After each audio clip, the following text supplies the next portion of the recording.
Pues bueno, vamos a disponernos en esta mañana a escuchar el mensaje en el libro de Génesis, continuando con la serie expositiva, hermanos, aquí en el libro de Génesis.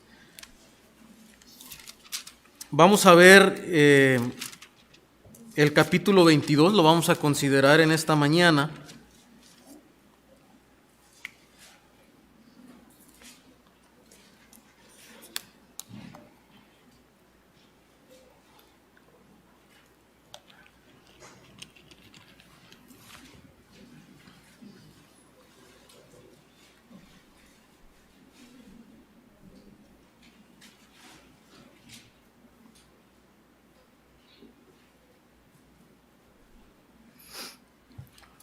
Vamos a considerar el capítulo 22, hermanos, pero antes de entrar de lleno en el capítulo 22, los versículos 22 al 34 del capítulo 21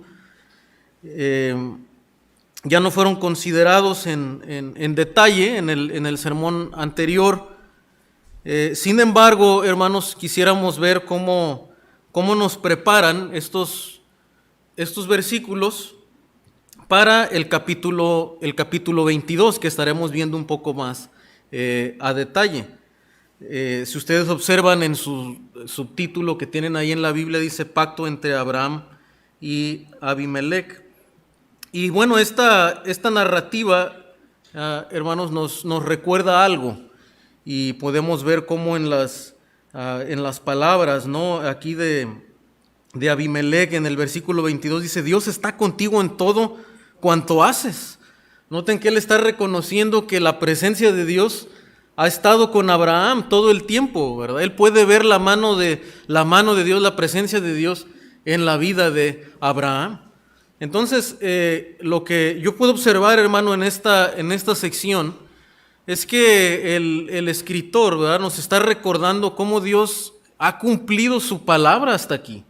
Dios ha sido fiel para con las promesas que Él le entregó a Abraham.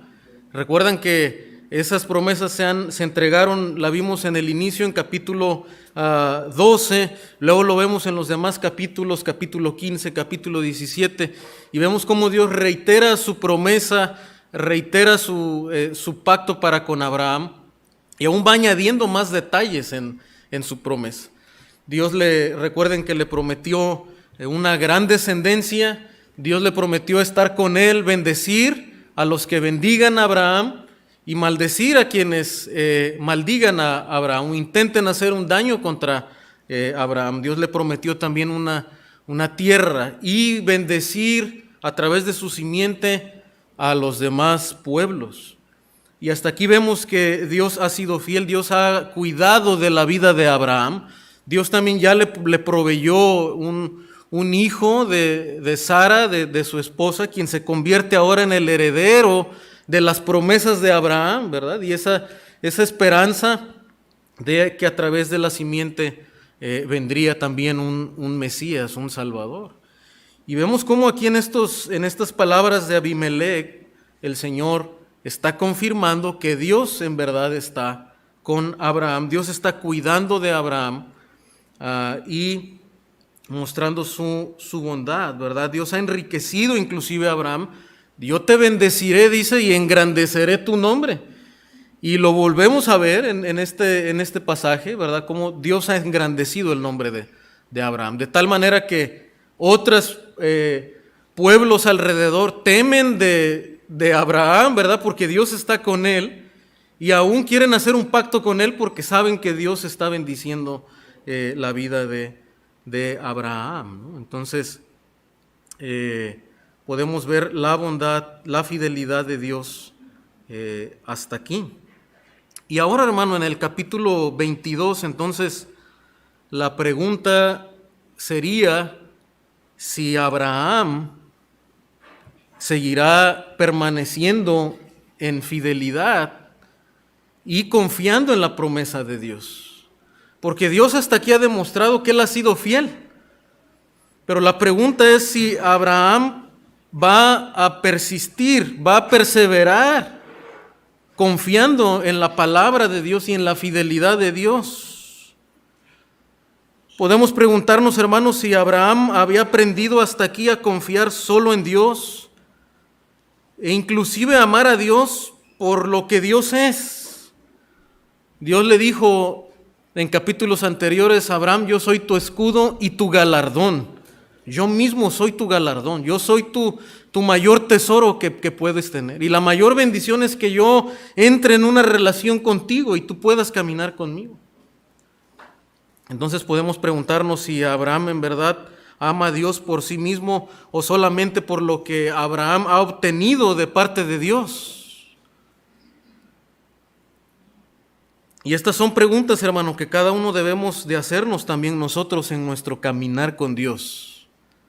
Si amamos a Dios por lo que Dios es, un Dios bueno, un Dios salvador, que ha tenido compasión de nosotros, que nos ha dado su justicia y que podemos ahora caminar con Él a través de Cristo, o si solamente amamos a Dios cuando nos va bien, cuando recibimos las bendiciones materiales, ¿verdad?, de este mundo. Entonces, una pregunta que constantemente debemos de hacernos y evaluar nuestra fe para seguir caminando y para que nuestra fe se vaya madurando en el Señor. Y esa es la pregunta que podemos hacernos cuando entramos al capítulo 2. Y eso es lo que vamos ahora a observar en este capítulo, pero antes vamos a orar, hermanos. Señor, gracias te doy en esta mañana por el privilegio de estar reunidos una vez más, Señor. A pesar de todavía las dificultades de salud, Señor, en el mundo, y todavía el peligro de esta pandemia, Señor.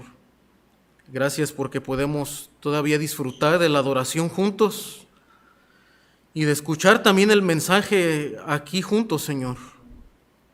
Te pido que tú bendigas a cada uno de los oyentes en este auditorio, pero también quienes escuchan a través de las redes sociales. Y te ruego que tu palabra pueda caer en buena tierra para que tú seas conocido, Señor, y seas engrandecido en nuestra vida, en nuestra adoración, Padre. Que tu palabra haga la obra en nosotros y también el poder de tu Santo Espíritu, Señor. Te lo suplicamos en el nombre de Cristo. Amén. Entonces el tema de esta mañana, hermanos, será una fe perseverante. Una fe perseverante es lo que Dios desea de nosotros. Y cuando entramos a capítulo 2, hermano, dice la Escritura: aconteció después de estas cosas. Note que conecta, ¿verdad?, como lo acabamos de hacer en un momento, que Dios probó a Abraham. O sea, lo que vemos ahora es otra prueba más a la vida de Abraham. Realmente será la prueba final a la fe de Abraham. Dios ha estado probando a Abraham a través de diversas circunstancias, trayendo hambre a la tierra, ¿verdad?, estando en peligros delante de otras personas, de los alrededores de su pueblo, pues pasando tiempo, ¿verdad?, sin aún tener un hijo de su esposa, a través de la esterilidad de su esposa, a través de la edad misma de Abraham. Dios ha traído diversas pruebas, pero ahora vendrá una prueba final. Pero esta prueba, hermano, desde luego será una prueba mucho más difícil y mucho más dolorosa para el alma de Abraham. Entonces veremos en primer lugar la dolorosa y final prueba de Abraham. Porque ¿en qué consiste esta prueba? Dice la Escritura: probó Dios a Abraham y le dijo: Abraham, y él respondió: heme aquí. Y dijo: toma ahora tu hijo, tu único, Isaac, a quien amas, y vete a tierra de Morá y ofrécelo allí en holocausto sobre uno de los montes que yo te diré. Entonces note que dice que toma a tu único, y podríamos decir, bueno, pero no es el único hijo de Abraham, ¿verdad?, porque también tenía Ismael. Bueno, pero es único porque es el heredero de las promesas. O sea, no hay otro heredero de la promesa que Dios le había dado a Abraham. Entonces esta prueba, desde luego, primero, pues es complicada a la razón humana. A la razón humana porque Dios había prometido que a través de un hijo de él y de un hijo de su esposa, de Sara, Dios transmitiría las bendiciones. Entonces, si Dios está pidiendo en sacrificio a su Hijo, ¿verdad? Entonces, ¿cómo es que se van a cumplir estas promesas? Entonces, esta prueba ya pone en peligro, ¿verdad? Por así decirlo, pues la herencia de esa promesa. Está probando también a la razón de Abraham, a la fe de Abraham. Pero noten que también no solamente está apelando a esa razón, sino también al propio corazón y a la propia alma de Abraham, porque le dice el Señor, ¿verdad? Quien conoce todas las cosas, a quien amas. Abraham, desde luego, no solamente veía a su hijo como un receptor de las promesas divinas, sino también lo amaba por ser su hijo, la relación de padre-hijo. Una de las relaciones, ¿verdad?, más afectivas que puede existir en el mundo. Un amor profundo, ¿verdad? Y que desde luego Abraham ha desarrollado y tiene por su hijo, por este heredero de la promesa. Y el Señor, noten que le pide que lo ofrezca en una ofrenda, en un sacrificio sobre el monte Moria. Ahora, hermano, ¿era irracional este mandamiento para Abraham? En el sentido de que tenía que sacrificar, ofrecer en una ofrenda delante de Dios a su hijo. Aunque desde luego al principio esto parece que sería un obstáculo para que se cumplan las promesas de Dios. Pero por otra parte, el ofrecerlo como sacrificio, uno diría, pero ¿cómo puede ser esto? ¿Es irracional este mandamiento de parte de Dios, el sacrificarlo? Siendo que Él era el receptor de las promesas. Bueno, realmente, hermanos, Abraham no lo vio de esa manera. Abraham entendía, desde luego, un principio que gobierna desde que hemos comenzado el libro de Génesis.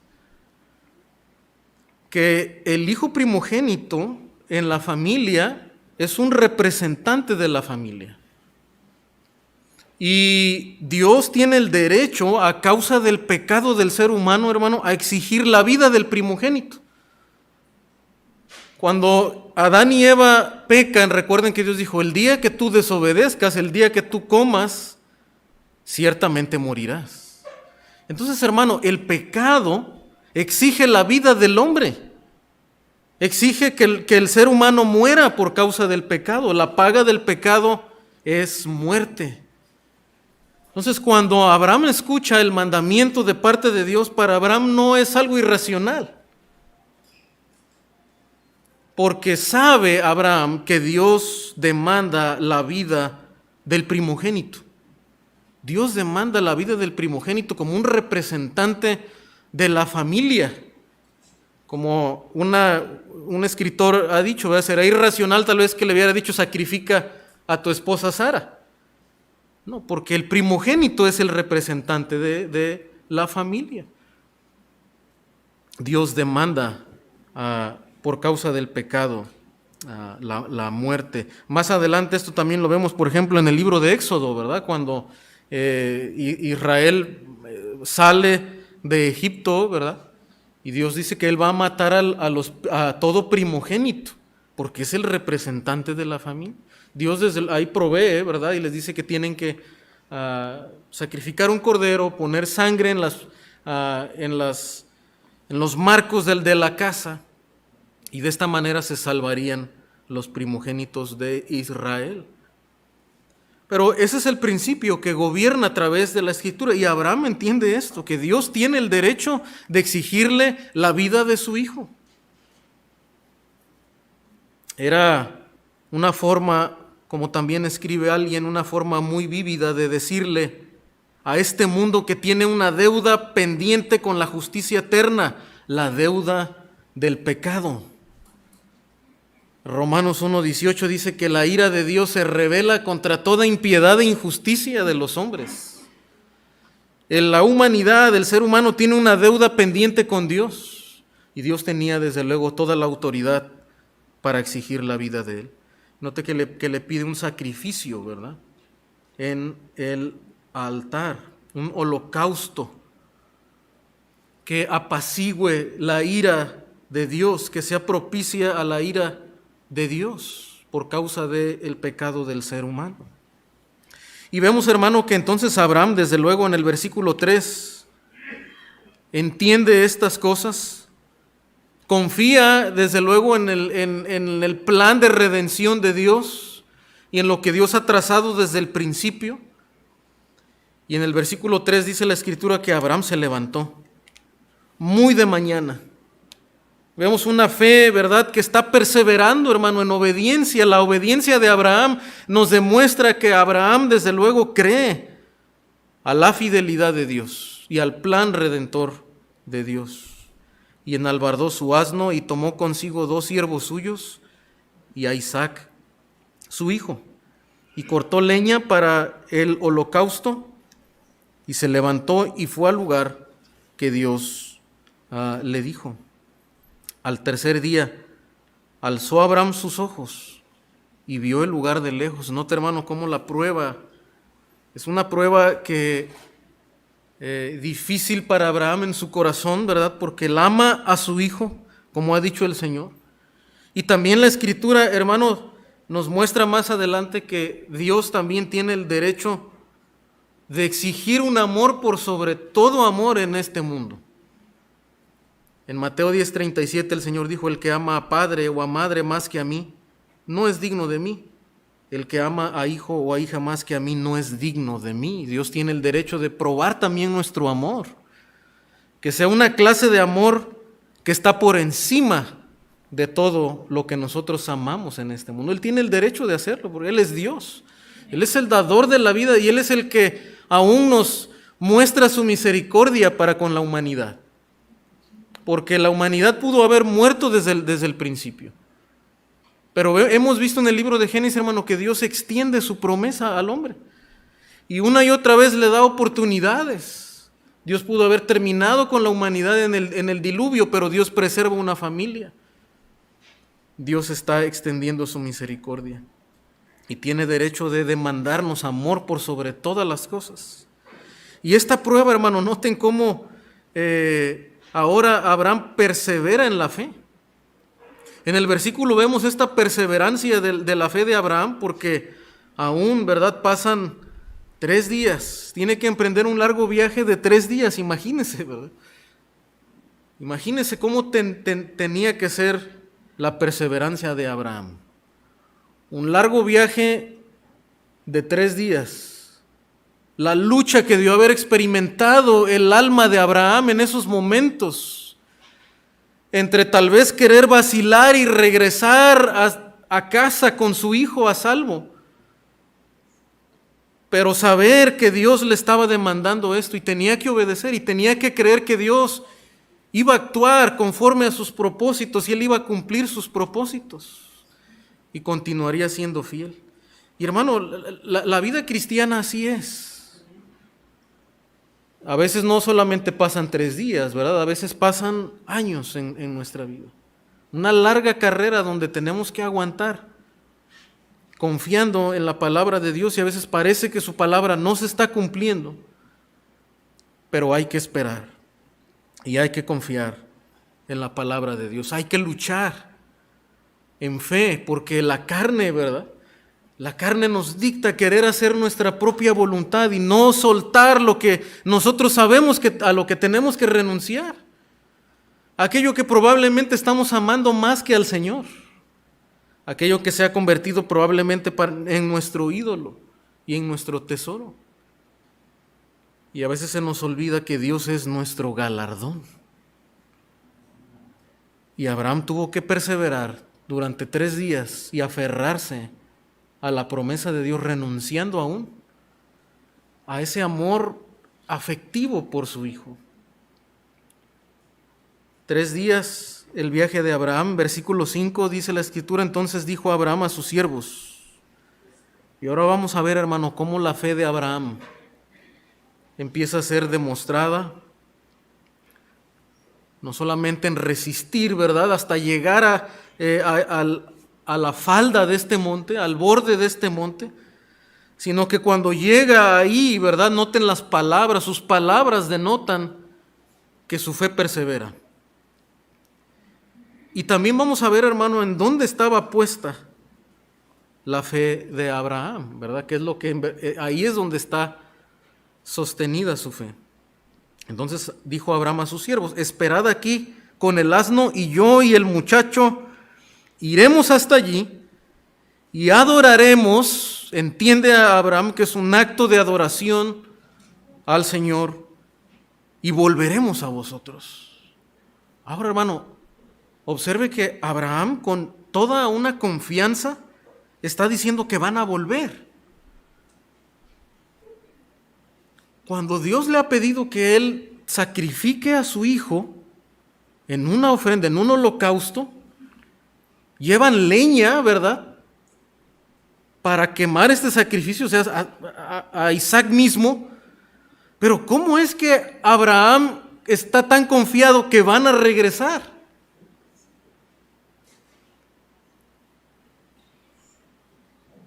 Abraham, hermano, está perseverando. Abraham está creyendo en la eterna fidelidad del Dios del pacto. Él acaba en el capítulo anterior, ¿verdad?, plantar un árbol diciendo e invocando el nombre del Dios eterno. Abraham ahora, hermano, está demostrando que confía en verdad en ese Dios eterno. El eterno Dios del pacto, y Dios va a actuar de alguna manera.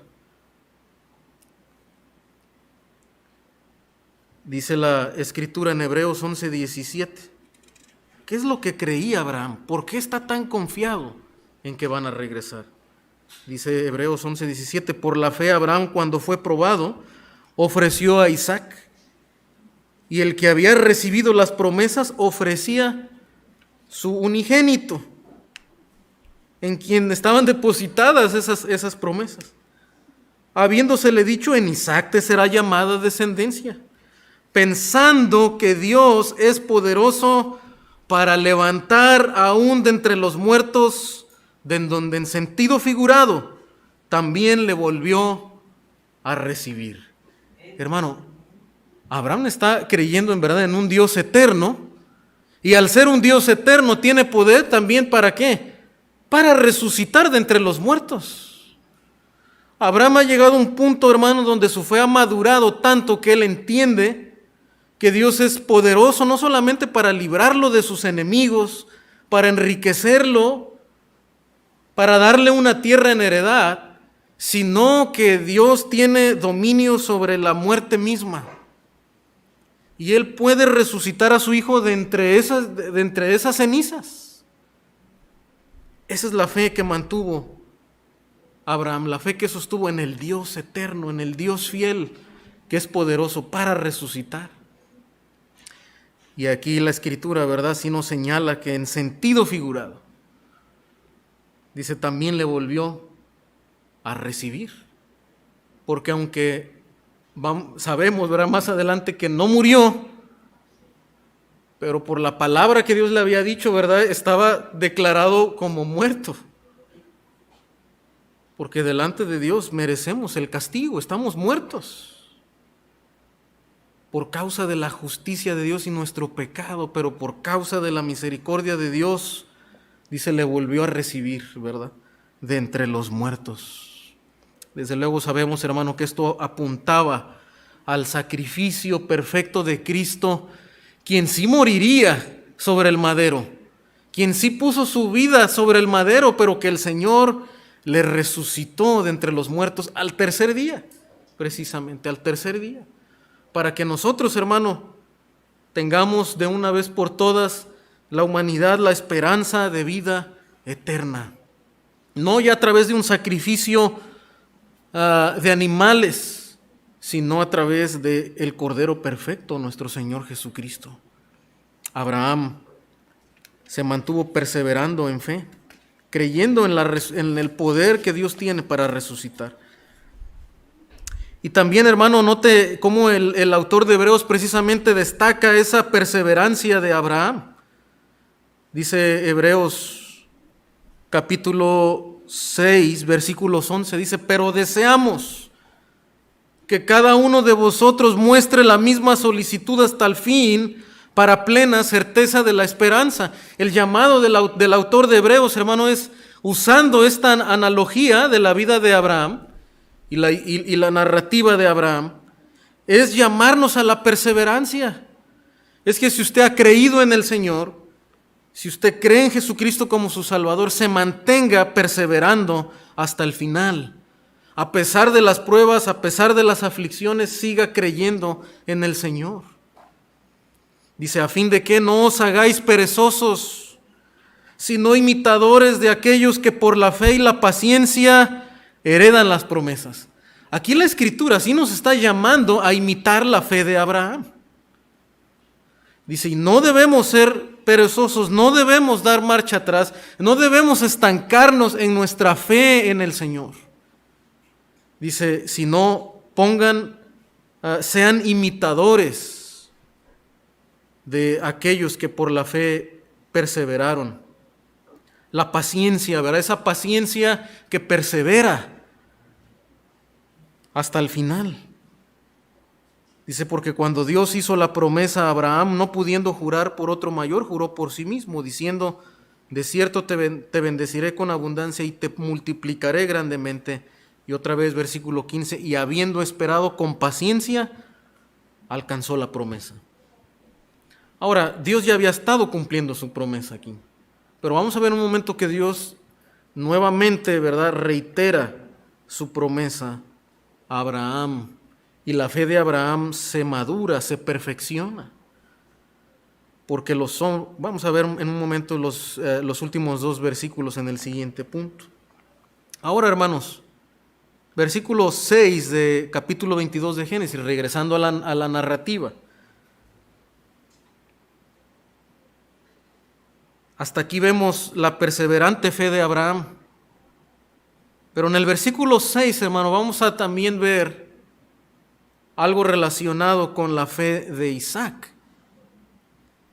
Porque noten lo que dice el versículo 6. Y tomó Abraham la leña del holocausto y lo puso sobre Isaac su hijo. Ahora, Abraham hasta aquí, recuerden que es un hombre de ya más de 100 años.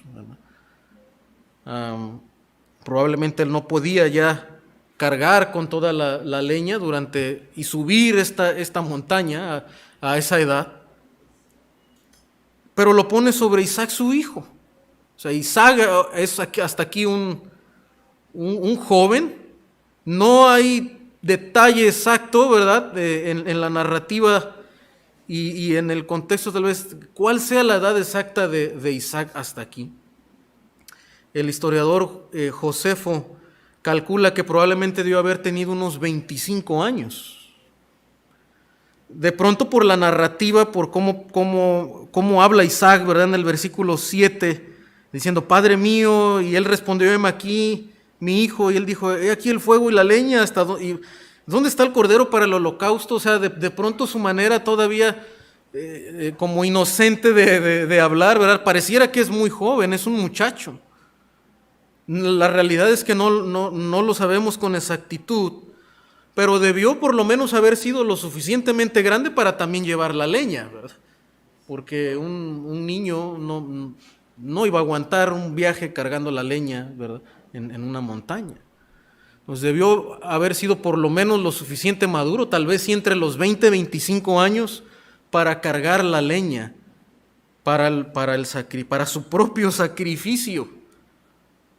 Entonces, no quiero entrar en la alegorización, pero pareciera que este detalle del Antiguo Testamento nos prepara de alguna manera para apuntar también a aquel sacrificio y aquella obediencia más gloriosa de Jesucristo. Porque Cristo mismo lleva su cruz, el madero, ¿verdad? No un bulto de leña, sino una cruz pesada, una cruz romana para ofrecerse él mismo como sacrificio. Y parece que este detalle que deja ver la Escritura nos va preparando para algo mucho más glorioso en Jesucristo. Pero también, hermano, si esto es así, ¿verdad?, como podemos ver que Isaac es un hombre, es un joven adulto, ¿verdad? Que carga su propia madera para el fuego, y su padre tomando el cuchillo. Noten que también, hermano, más adelante en el versículo 8 dice: y respondió Abraham, Dios se proveerá de cordero para el holocausto. Abraham está confiado en que Dios se va a proveer y va a satisfacer su ira justa por el pecado del hombre. Dice, e iban ambos juntos. Y cuando llegaron al lugar que Dios le había dicho, edificó allí Abraham un altar y compuso la leña. Y luego note las siguientes palabras: y ató a Isaac su hijo. Ahora, hermano, Isaac es un joven adulto que tiene la fuerza para poder cargar su propia madera para el sacrificio, y Abraham es un hombre de más de 100 años. Entonces, para que Abraham ate a Isaac, ¿verdad? ¿Qué se debió haber requerido? La voluntad de Isaac, ¿verdad? O sea, Isaac no ve entonces que no hay cordero para el sacrificio todavía hasta aquí, y él es, ¿verdad?, lo que Dios está demandando. La vida de Isaac es lo que Dios está demandando hasta aquí. Pero Isaac, hermano, no pone resistencia. Isaac se deja ser atado por su padre y puesto en el altar para ser sacrificado. Y lo puso en el altar, dice, sobre la leña. Isaac está a punto de ser derramada su sangre y quemado en este altar. Pero Isaac no pone resistencia. ¿A qué nos apunta esto, hermano? Otra vez, a algo mucho más glorioso. No solamente la fe de Isaac, porque aquí también nos demuestra, en primer lugar, la fe de Abraham, que se demuestra por la obediencia, porque Santiago nos dice que las obras, ¿verdad? Abraham fue, dice, salvo por sus obras, en el sentido de que sus obras están demostrando la fe madura de Abraham. La obediencia de Abraham se demuestra y su fe, ¿verdad?, es demostrada de esa manera. Pero también vemos, hermano, que Isaac se convierte en ese heredero de la promesa de Dios y crea la promesa de Dios al ponerse sobre el altar, entendiendo que Dios demandaba justamente su vida. Pero, hermano, también apunta al sacrificio de nuestro Señor, a la obediencia de nuestro Señor. Isaías anunció la sumisión de nuestro Señor, del Hijo de Dios, en Isaías 53:6. Dice que fue llevado como oveja al matadero, que enmudeció y no abrió su boca, demostrando la obediencia perfecta del Hijo en su misión. Y luego, hermano, los evangelios narran en detalle esta sumisión del Hijo, cuando ni siquiera replicó ni habló. Mateo 26:62 dice, y levantándose el sumo sacerdote le dijo, ¿no respondes nada? ¿Qué testifican estos contra ti? Te están acusando falsamente. Y el mismo sacerdote entiende, ¿verdad? Y estos hombres oficiales entendían que no había delito en Jesucristo y le preguntan, ¿por qué no te defiendes? Versículo 63 dice, mas Jesús callaba. Entonces el sumo sacerdote le dijo, te conjuro por el Dios viviente que nos diga si tú eres el Cristo, el Hijo de Dios. En primera de Pedro 2:21 al 23 dice también la Escritura, pues para esto fuisteis llamados. Pedro hablando del sufrimiento que enfrentan y podemos enfrentar los creyentes en este mundo. Acusaciones falsas, vituperios, persecuciones, injusticias. Y noten lo que dice Pedro, dice, para esto fuisteis llamados. Es decir, que no te sorprenda que si aún como hijo de Dios a veces vamos a ser acusados, vamos a ser vituperados, ofendidos, rechazados. Porque también Cristo, dice, padeció por nosotros. O sea, nosotros no somos más justos que Jesucristo. Si el justo padeció por nosotros, ¿qué podemos esperar nosotros que somos pecadores? Dice, dándonos ejemplo para que sigáis sus pisadas, el cual no hizo pecado, ni se halló engaño en su boca, quien cuando le maldecían, no respondió con maldición, y cuando padecían, no amenazaba, sino que encomendaba la causa al que juzga justamente. Y Pedro está resaltando, hermano, cómo debemos de actuar cuando pasamos por el sufrimiento. Y la pregunta para nosotros es, ¿cómo respondemos nosotros al sufrimiento? Inmediatamente nos quejamos delante de Dios. ¿Cómo respondemos a las injusticias? Inmediatamente queremos vengarnos, responder, ofender a otros, golpear, amenazar. ¿Cómo respondemos a las injusticias? ¿Cómo respondemos a las amenazas defendiéndonos? Debemos, hermano, actuar con mansedumbre, con sabiduría y dejar también el justo juicio delante de Dios. Seguir siendo obedientes, mostrar por nuestra vida, nuestro testimonio, ¿verdad? Que amamos al Señor, que queremos hacer lo justo delante de Dios, pero no dar lugar a la venganza, porque el Señor dice, mía es la venganza, yo daré el pago. Isaac entiende, hermano, que Dios es justo aún para tomar su propia vida. El Dios del juicio, el Dios que juzga el pecado, que venga el pecado, es justo para tomar su propia vida. Isaac se pone en sumisión, apuntándonos desde luego a la más gloriosa sumisión del Señor Jesús, como un cordero que fue llevado al matadero. Dice la Escritura ahora, ¿verdad? En el versículo 8. Versículo 10. Y extendió, dice, Abraham su mano y tomó el cuchillo para degollar a su hijo. Hermano, la fe de Abraham llega aquí al final, a la obediencia. Su fe se perfecciona, mostrando su completa obediencia al Señor, al estar dispuesto a sacrificar a su hijo, a demostrar su amor por encima del amor a su propio hijo, ni no reservándose nada para con el Señor. Pero en el versículo 11, el ángel del Señor interviene, el Señor interviene, dice, entonces el ángel de Jehová le dio voces desde el cielo y dijo, Abraham, Abraham, y él respondió, heme aquí. Y dijo, no extiendas tu mano sobre el muchacho, ni le hagas nada, porque ya conozco que temes a Dios, por cuanto no me rehusaste tu hijo, tu único. Ahora, hermano, ¿sabía Dios de antemano que Abraham obedecería? Desde luego que sí, el Señor es eterno y Él conoce todo. Pero, hermano, Dios está probando la fe de Abraham. Dios está probando su fe. Dios lo está convirtiendo, hermano, en el patriarca, en el padre de la fe, a través de quien de sus simientes serán benditas todas las familias de la tierra.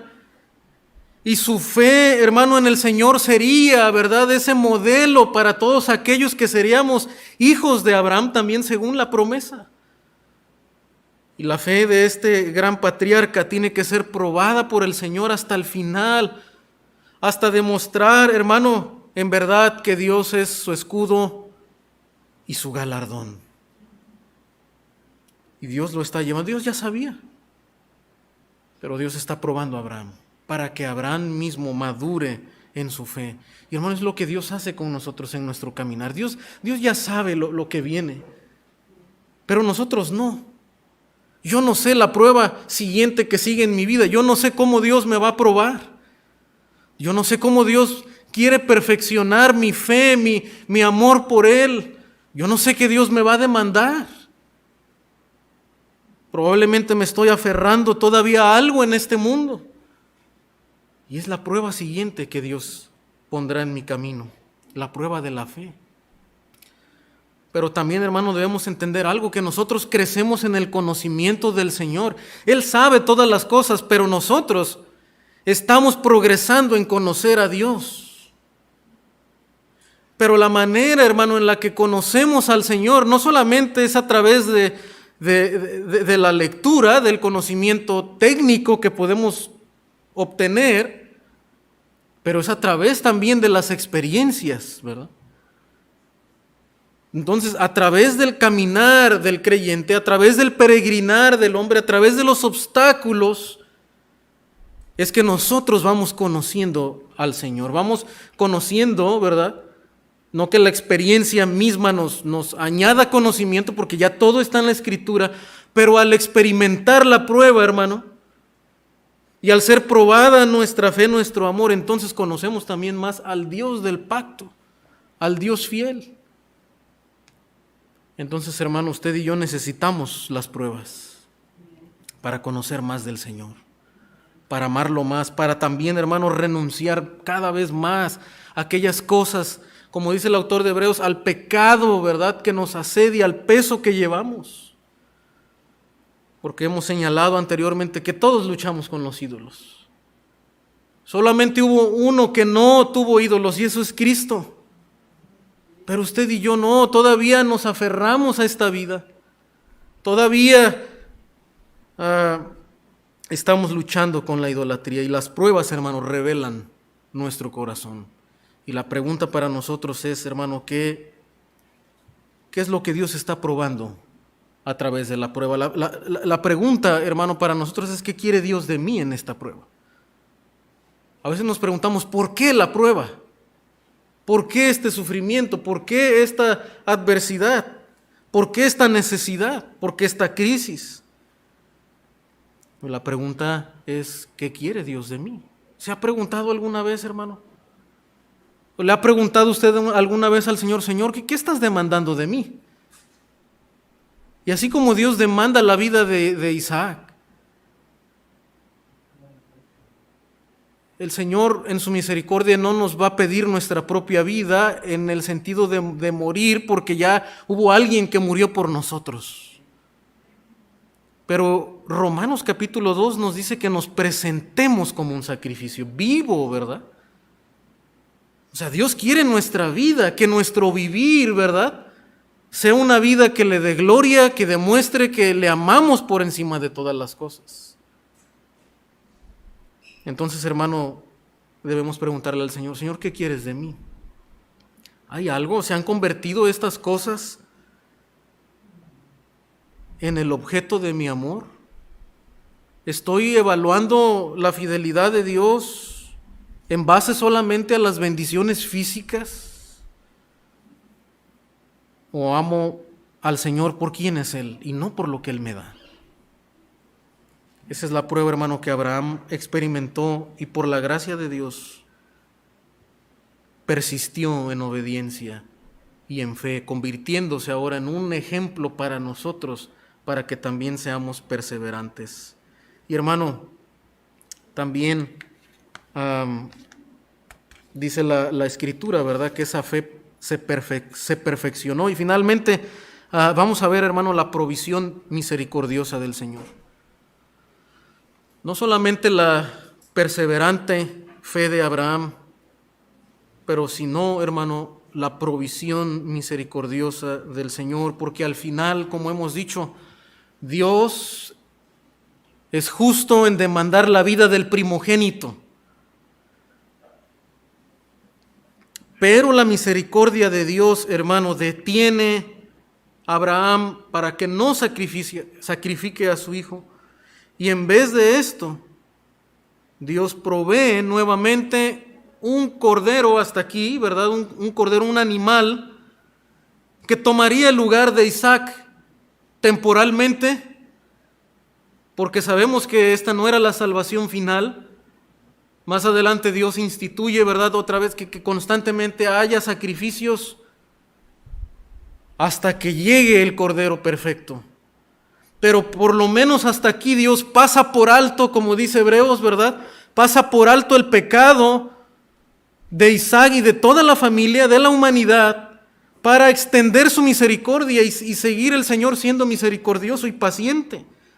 Versículo 12, y dijo: no extiendas tu mano sobre el muchacho, ni le hagas nada, porque ya conozco que temes a Dios, por cuanto no me rehusaste tu hijo, tu único. Entonces alzó Abraham sus ojos y miró, y aquí a sus espaldas un carnero trabado en un zarzal por sus cuernos. Y fue Abraham y tomó el carnero y lo ofreció en holocausto en lugar de su hijo. En lugar de. Y esa es la esencia de la salvación. El ser humano no es salvo por obras. Tú no puedes ser salvo por algo que tú hagas. No podemos ser salvos por nuestra propia justicia. El Señor está anunciando, hermano, que la justificación del hombre, el perdón del ser humano, el ser librado de la ira de Dios, solamente se logra por sustitución, porque alguien muera en lugar del otro. Es vida por vida. Vida por vida, por lo que Dios demanda es la vida del hombre. Y si Dios va a salvar y va a ser paciente y pasar por alto el pecado del ser humano, tiene que ser por derramamiento de sangre. Entonces, si usted estás oyendo en esta mañana el mensaje y tú te preguntas: ¿cómo yo puedo ser salvo? ¿Cómo Dios me puede perdonar? Y tú sabes, en la conciencia de todo ser humano sabemos que hemos pecado contra Dios. Inclusive con proferir alguna mala palabra, alguna ofensa, por haber robado lo más mínimo, un peso, ¿verdad? A tu mamá un día, haberte quedado con el cambio de la tienda, ya somos culpables. Por decir una pequeña mentira, ¿verdad? Delante de Dios ya somos culpables. Eso muestra que quebrantamos la ley de Dios. De hecho, lo que vemos que Dios demanda es todo el amor, sin reservas. Pero en nuestra propia condición, la verdad es que todos nosotros, dicen, no hay quien busque a Dios y no hay quien haga lo bueno.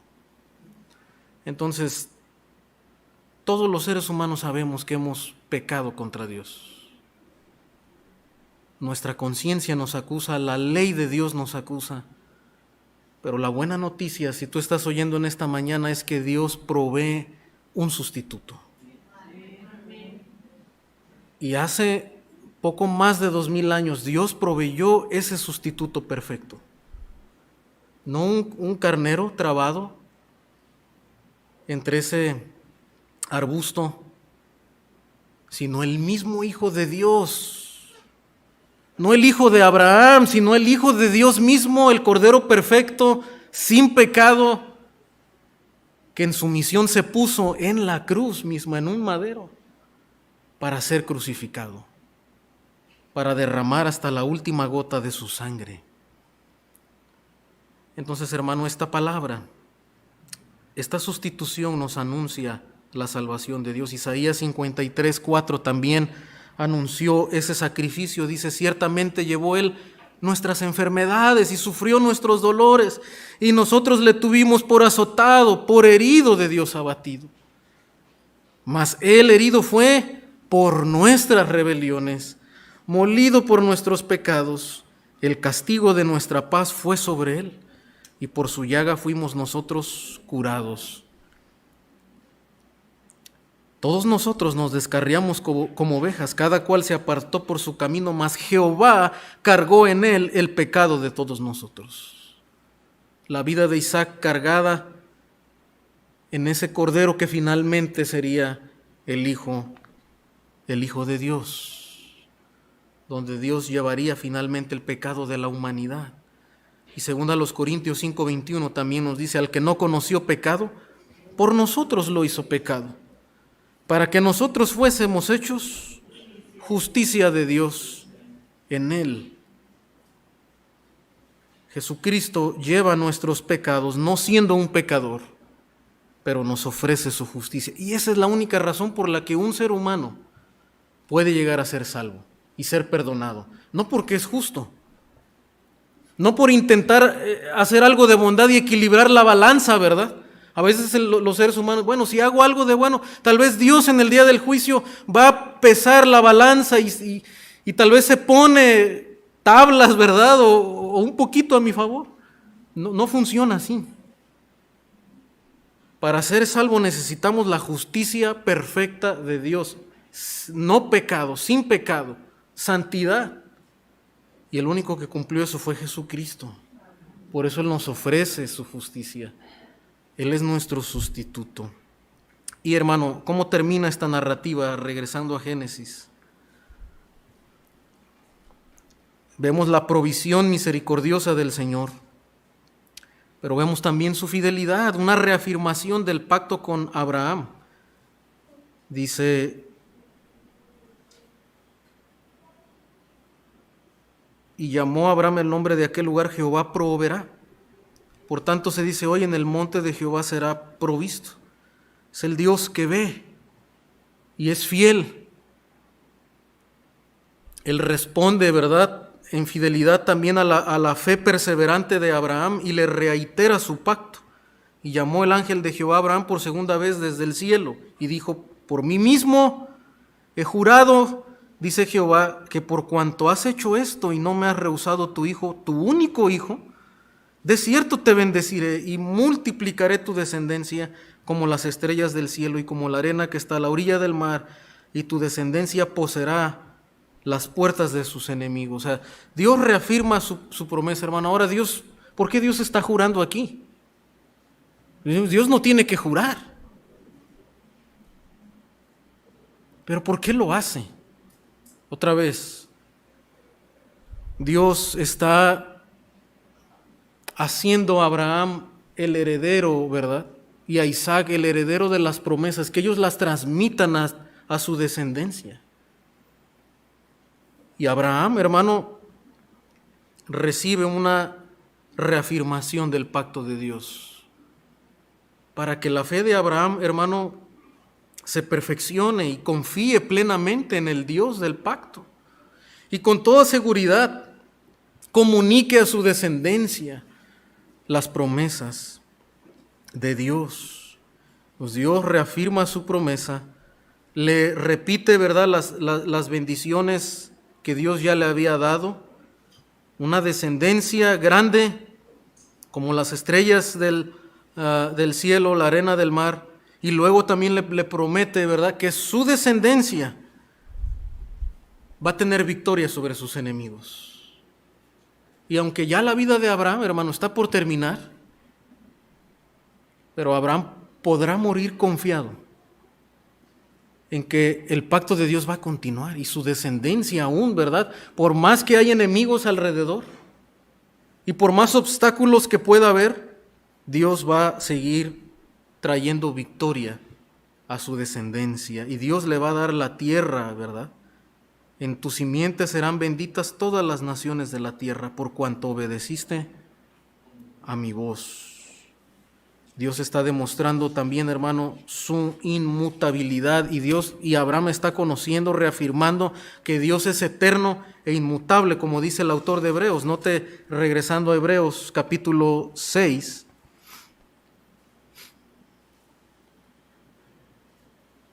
versículo 16, dice, y habiendo esperado con paciencia, alcanzó la promesa. Porque los hombres, dice, ciertamente juran por uno mayor que ellos. Y para ellos el fin de toda controversia es el juramento para confirmación. O sea, están confirmando un pacto, ¿verdad? Aquí el juramento tiene que ver con confirmar un pacto. Dios ha hecho un pacto con Abraham y Dios le está confirmando el pacto, pero dice, mira, Dios, para confirmarle a Abraham, ¿verdad?, la fidelidad de su promesa, la inmutabilidad, que su palabra no se va a mover. Porque Dios no es hombre, ¿verdad?, para que mienta. Pero para confirmarle esa palabra, dice, bueno, Dios no puede jurar por alguien mayor para confirmación. Entonces dice que jura, dice, por sí mismo, dice, porque los hombres juran por uno mayor que ellos y para ellos el fin de toda controversia es juramento para confirmación, por lo cual, queriendo Dios mostrar más abundantemente a los herederos de la promesa y la inmutabilidad de su consejo, interpuso juramento, ¿verdad? Dios interpone juramento, pero no hay nadie mayor que Él. Su palabra es suficiente, ¿verdad? Dice, por mí mismo he jurado, demostrándonos que no hay nada mayor, no hay una autoridad mayor a la cual apelar. Dios es la autoridad mayor y es suficiente. Hermano, y eso nos debe de bastar en cada prueba. Cuando pasamos por pruebas, cuando tenemos dudas, cuando dudamos por lo difícil de la prueba, por lo complicado de las circunstancias, nos debe bastar la palabra de Dios. Eso es suficiente, no necesitamos otra explicación a las circunstancias, a las dificultades. No podemos estarnos preguntando siempre, ¿por qué? ¿Por qué a mí? ¿Por qué pasa esto? No, la palabra de Dios es suficiente. Y el Señor nos llama a perseverar, a confiar en Él, a esperar en sus promesas. Tenemos que aprender a confiar, hermano, en el Dios inmutable, en que su palabra es inmutable y no va a fallar. Entonces terminamos con algunas aplicaciones, hermanos. En primer lugar, debemos recordar que no somos dueños de nuestra propia vida, como a veces los seres humanos creemos. Es mi vida, es mi cuerpo, yo puedo hacer lo que yo quiero. No. Lamentaciones dice que por la misericordia de Dios no hemos sido consumidos. Dios demanda la vida del hombre. Y solamente por su misericordia, a través de Cristo, no hemos sido consumidos por la ira de Dios. Pero también, hermano, debemos pensar en esta mañana que Dios nos prueba para revelar nuestros ídolos. Y la pregunta para nosotros en esta mañana es, ¿qué nos estamos reservando, hermanos? El Señor dice de Abraham, ahora veo que no me has reservado nada. Pero la pregunta para nosotros es, ¿qué nos estamos reservando? ¿Qué no queremos entregarle al Señor? Tal vez tenemos que tomar decisiones, tal vez hay tentaciones, ¿verdad? Y de las que no hemos querido renunciar. Tal vez hay pecados en nuestra vida que debemos confesar y entregar totalmente al Señor en obediencia. Y finalmente, hermano, en medio de la prueba o tentación, permanece creyendo. Sigamos corriendo, dice Hebreos, la carrera que tenemos por delante, no claudiquemos. Tristemente, hermano, por lo que estamos viviendo, muchas personas que han profesado en fe en Cristo están regresando, no están perseverando, no se siguen reuniendo, no están escuchando la predicación, se han relajado, han preferido, ¿verdad?, ante las circunstancias. Han dejado atrás la vida cristiana, pero Dios nos llama a perseverar, sigue creyendo, sigue corriendo. ¿Qué esperamos nosotros, hermano? ¿Qué promesas de parte del Señor esperamos? Esperamos un cuerpo transformado, un cuerpo redimido, donde ya no va a haber muerte, donde ya no va a haber dolor. Y esa promesa nos sustenta cuando perdemos familiares, cuando sentimos la enfermedad, cuando experimentamos el dolor. En este mundo debemos perseverar creyendo que habrá un cuerpo donde ya no habrá dolor. Hermano, también esperamos una ciudad y un reino celestial. Nuestra vida no está confinada a este mundo temporal. Las cosas en este mundo, este sistema, esta forma de vida un día va a terminar. Y todo lo que hemos edificado, todo lo que anhelamos, ¿verdad? El sueño del ser humano, una casa grande, ¿verdad? Un trabajo seguro, una posición importante, un gran empleo, un puesto, un auto nuevo, ¿verdad? Todas estas cosas que el mundo nos ofrece, ropa de marca, prestigio, popularidad, hermano, van a terminar. Y lo que esperamos es un reino celestial donde mora la justicia. Eso es lo que debemos de esperar. Y usted puede estar seguro, hermano, de privarse cosas de esta vida por amor al Señor, por ayudar a crecer a otros, por invertir tiempo en otras personas, por invertir aún dinero, ¿verdad?, en el avance del reino de Dios, en el crecimiento espiritual de sus hijos, en el avance de la iglesia, creyendo, hermano, que lo de esta vida es temporal y me espera un galardón mejor. Dice la Escritura que Abraham, hermano, esperaba esa ciudad celestial. Y él sabía, hermano, que habría un gran día glorioso también de la resurrección. Y eso es lo que esperamos nosotros también. Esperamos un reino eterno donde mora la justicia. Y eso es lo que también nos mantiene, hermano, muchas veces con la boca cerrada. Para no ofender, para no replicar, para no vengarme, para no hacer daño al otro. ¿Por qué? Porque yo sé que la venganza no es mía, que la venganza es del Señor. Va a haber un día del juicio de Dios. Lo que nos toca a nosotros es seguir siendo sumisos como el Señor, obedientes como el Señor, hermano, y que el Señor nos ayude, porque todos los días estamos siendo probados en nuestro carácter. Todos los días, en el trabajo, mañana vas a ser probado por la presión de tu jefe, por la envidia de otros alrededor, ¿verdad? La tierra que otros te van a echar, ¿verdad? La maldad de este mundo. Pero lo que nos mantiene perseverando es saber que yo tengo que seguir siendo un modelo de justicia, ¿verdad?, de obediencia, por testimonio, por causa del Señor. Lo demás está en sus manos. Dios quiera que vengan al arrepentimiento, ¿verdad?, del mundo, cada vez más vengan al arrepentimiento, pero aún los que no se arrepientan van a recibir también el castigo del Señor. Y esa es nuestra esperanza, hermano. Perseveremos en la palabra de Dios. Vamos a orar.